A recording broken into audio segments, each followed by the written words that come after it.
Uwiteka Imana nashimwe cyane, ndabasuhuje mu izina rya Yesu. Imana y'amahoro nibishimire, ni mwene so Ernest Niyonsenga. Mukomeje kudukurikira kuri Gospel TV Rwanda, kandi ni umugisha kuba tubafite. Ni umugisha cyane, muraba agaciro, muraba ingenzi. Ndabakunda kandi nukuri mbakunda urukundo rukomeye, ariko Imana yo mu ijuru yo ibakunda cyane kurusha uko mbakunda, na niyo mpamvu yantumye ngo mbabwire ngo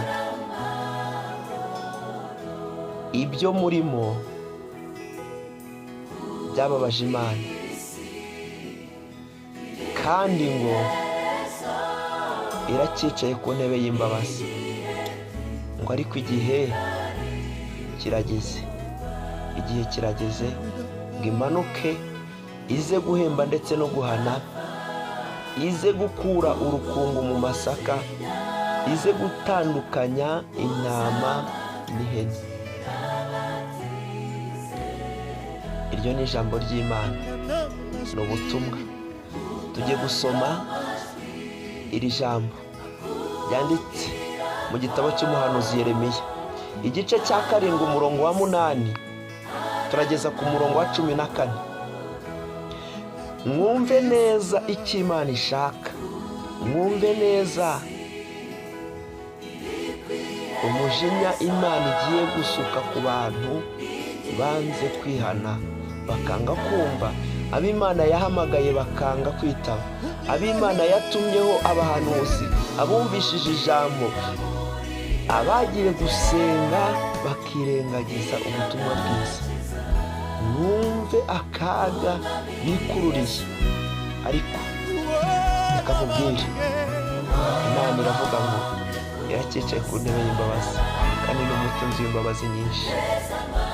Niwemera n'ukuri ukihana, uzarya ku byiza byo mu gihugu, ariko niwanga ukagoma, inkota y'Uwiteka izakurya. Reka dusenge Imana maze ihagarare muri iri jambo, irigere mu mitima, rishore imizi, kandi riduhanire gukiranuka. Urakoze cyane Data wo mu ijuru. Uyu ni wa munsi, ubu ni bwa butumwa bwawe, iri ni ijambo ryawe.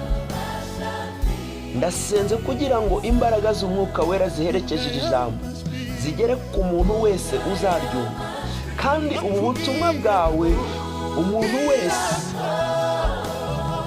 uzafungura iyi video, uzatega amatwi, rizashore imizi mu mutima we, kandi rimuhanire gukiranuka rwose.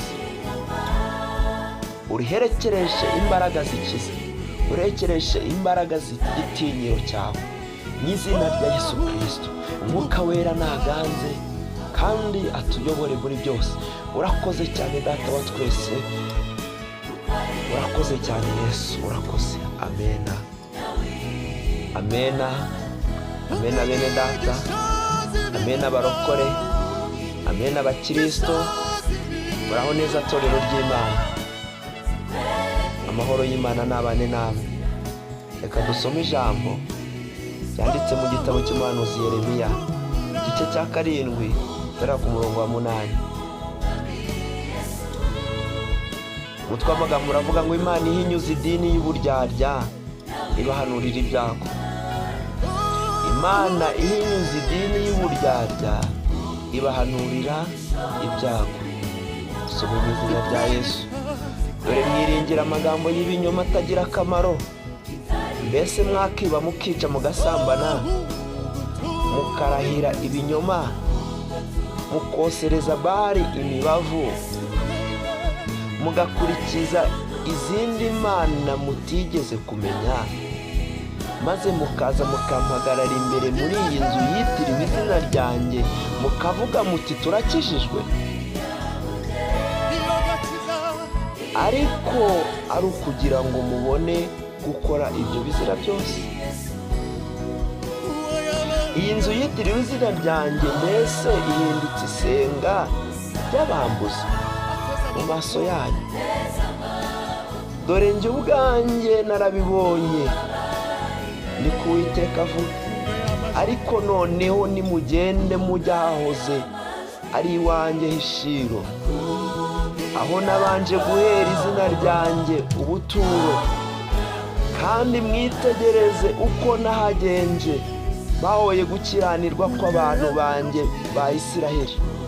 Kandi n'ubu kuko mwakoze iyo mirimo yose, nkabatonganya, nkazinduka kare mvuga ariko ntimunyumvire, nkabahamagara ariko ntimwitabe, nicyo gituma ngiye kubagirira nabi inzu yitiriwe izina rya iyo mwiringiye, n'ahantu nabanye nahabahaye n'abasogokuruza, nk'uko nagiriye ishiro.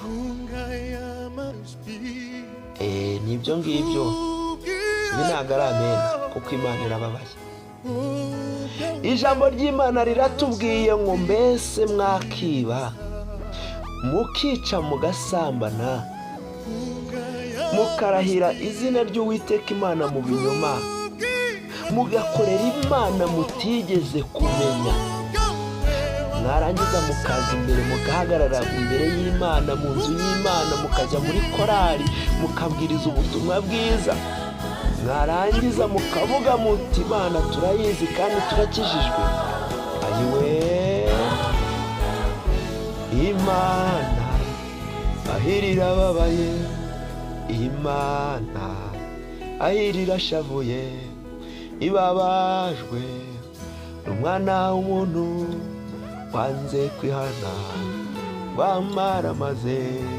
Imana, Imana ahiri irababaye, Imana, Imana ahiri irashavuye, ibabajwe, ibabajwe n'umwana w'umuntu wanze kwihana, bamaramaze.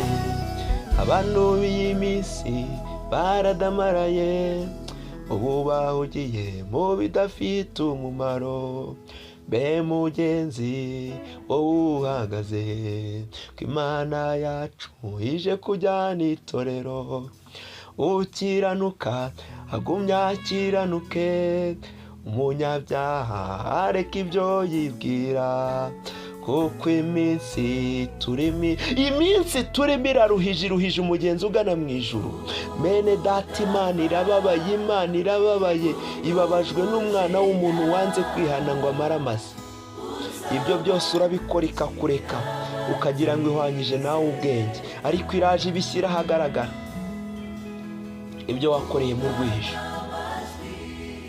maze ukaza ugahagarara imbere y'Imana mu nzu y'Imana ukavuga ngo urakijijwe, ariko kugira ngo ubeshye amaso y'abantu. Ariko Uwiteka Imana yarabibonye, iravuga ngo yarabibonye. Ni ku Uwiteka ivuga, ni ku Uwiteka Imana avuga. Imana iravuga ngo yarabibonye, ngo wakihisha amaso y'abantu, ariko ijisho ry'Imana rirakureba.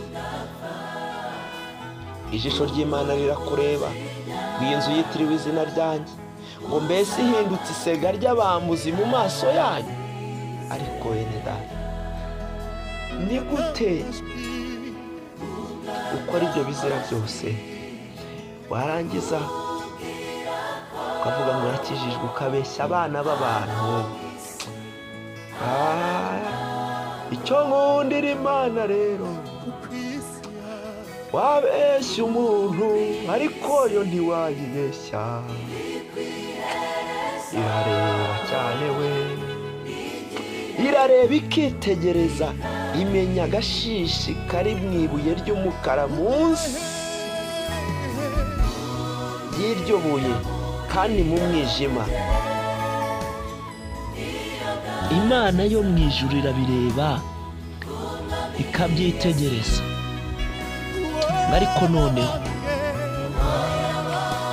murebe, mutekereze neza, ijambo mwararyumvise,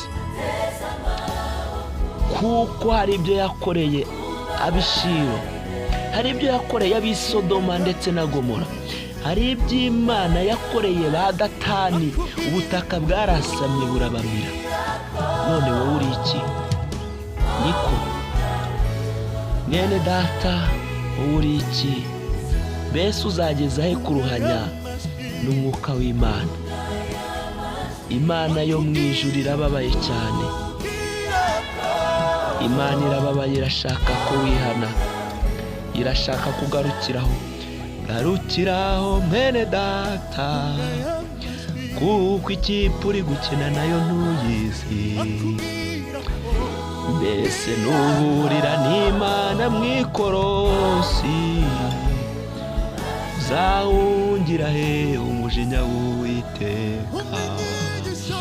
Mbese ko imanutse ije guhemba no guhana, uhabwa ingororano z'ibihwanye n'ibyo wakoze.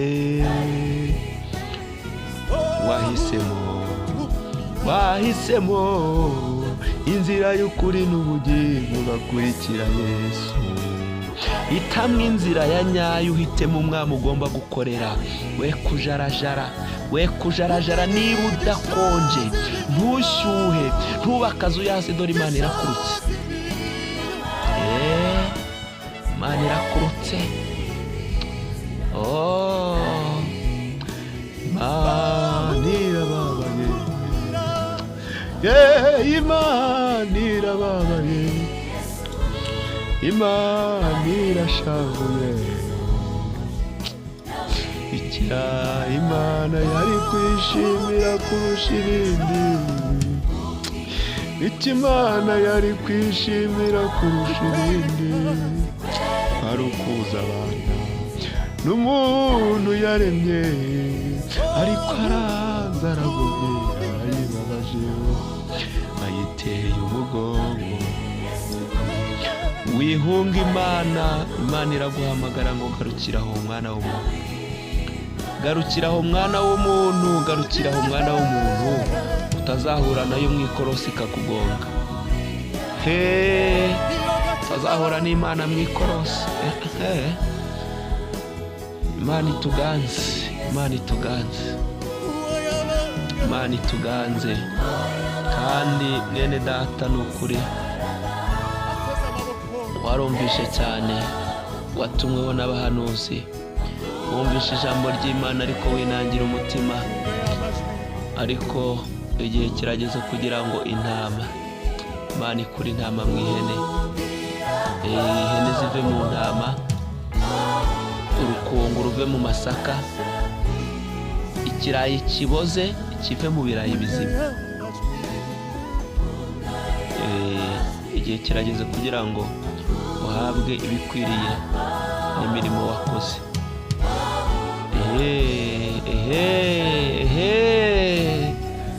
Garukiraho mwene data, garukiraho.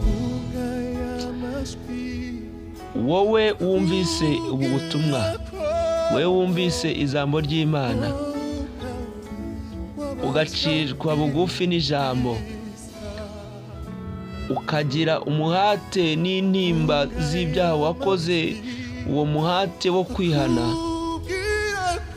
ukababazwa n'icyaha wakoze, ukumva wahindukira ukava mu byaha, Imana yo mu ijuru irirahiriye ngo irakubabarira.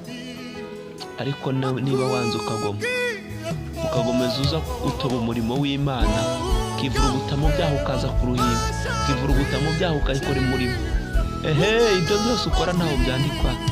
Mbese byakandikwa he? Ku izina ryawe byarangije guhanagurwa, ibyo byakandikwa he? Garukiraho mwene data, garukiraho. Tugiye gusenga, tugiye kugusengera wowe ucishijwe bugufi n'ijambo ry'Imana, ukumva waracumuye rwose mu byo watekereje, mu byo wavuze, mu byo warebye, mu byo wakoze, mu migendere yawe ukaba utaragenze neza, mu byo wirengagije gutunganya. Imana yo mu ijuru irakicaye ku ntebe y'imbabazi. Urambura ukuboko, usenga Imana, usengere mu ijambo ry'Imana. Imana yo mu ijuru irakubabarira. Tugiye gusenga, ca bugufi mu mutima wawe maze dusenga Imana. Uri Imana ikomeye kandi Imana ikiranuka, ntabwo ukiranirwa ngo wibagirwe imirimo. Ni koko umwana w'umuntu yambaye inyama n'amaraso, aracumura kandi akajya kure y'ubwiza bwawe. Ijambo ryawe riratubwira ngo ibyo byose arabikora, akibwira ko uhwanyije nawe ubwenge, ariko ngo igihe kirageze ngo ubishyire ahagaragara. Mwami Imana, kuko ukicaye ku ntebe y'imbabazi, hari abacishijwe bugufi n'iri jambo ryawe, hari abumvishije koko barakosheje bakemezwa n'ijambo ryawe kubw'ibyaha byabo, none basabye imbabazi. Uwiteka Imana, ndabasabiye kugira ngo ubababarire, kandi ubababarire rwose. Numara kubababarira, ubahereze umwuka wawe wera, umeze kubaganza, ababere ubushobozi bukomeye, kuko bo ubwabo ntacyo bakishoboza. Abafate, abakomeze, kandi Mwami Imana, bambara intwaro zose z'umwuka, uzibahereze kugira ngo babashe guhagarara badatsinzwe n'uburiganya bwa Satani. Urakoze cyane Nyir'ijuru, kandi nsabiye umuntu wese uzumvira ijambo aritega amatwi, uwo nguwo nawe uzamugereho nk'Imana. Iri jambo azaryiteho kandi rizagire umugisha muri we. Ndagushimiye rero kubabariye, kandi ndazi neza ko imbabazi zawe zitajyaho ihazabu. Iyo utanze imbabazi uba uzitanze, ntabwo ukurikirana ngo nisubiyeho. Oya, we ntabwo wisubiraho. Nicyo ngukundira Data, iyo utanze imbabazi uba uzitanze, ntabwo ugira inzigo. Oya, ndagushimiye ko wabariye umuntu wese ucishije bugufi n'ijambo ryawe, kandi umwongerera imbaraga, umuhe kunesha. Urakoze cyane Data, urakoze cyane Kristo, urakoze cyane Mwuka Wera, mu izina ryawe Kristo urakoze. Amen. Amen.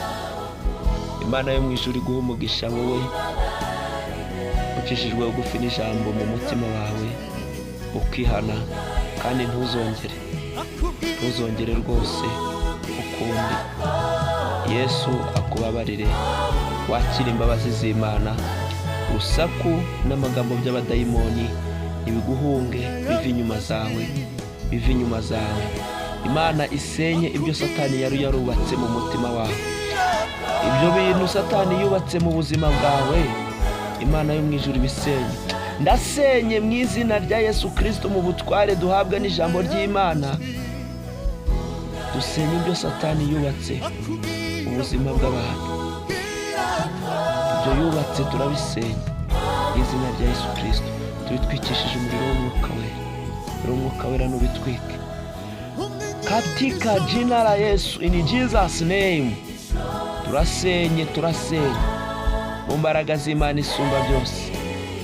Urakoze cyane Yesu, urakoze cyane.